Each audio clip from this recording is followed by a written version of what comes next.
नमस्कार मंडळी, कालच्या डे 1च्या तुमच्या कडक प्रतिसादानंतर आज हजर आहे आपल्या गणपती डेकोरेशनचा डे 2। आजच्या दिवशी सुरुवात केली ती सर्वात महत्त्वाच्या भागाने, मुकुटाचे कटिंग। एकदम बारीक लक्ष देऊन कटरने मुकुटाची डिझाईन व्यवस्थित करून काढली। मुकुट फायनल झाल्यावर मोर्चा वळला तो अप्पर बॉडीकडे। आधी पेन्सिलने अचूक मार्किंग करून घेतलं आणि मग शिताफीने तेही कटआउट वेगळं केलं। त्यानंतर नंबर लागला तो खालच्या बेसचा, म्हणजे धोत्राकरच्या कटआउटचा। पाठीवर माझा बाप्पा आणि हातात कटर। काम एकदम जोरात सुरू होतं। पुठ्ठ्याला योग्य आकार देत धोत्राच्या भागी रेडी केला।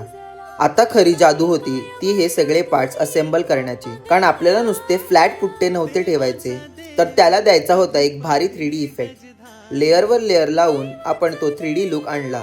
मुकुट, अप्पर बॉडी आणि धोतर जेव्हा एकत्र जोडलं तेव्हा फायनल लुक तुमच्या समोर आहे। कसं वाटतंय? अजून पिलर्सचं काम बाकी आहे, तेव्हा डे 3 बघायला विसरू नका। गणपती बाप्पा मोरया।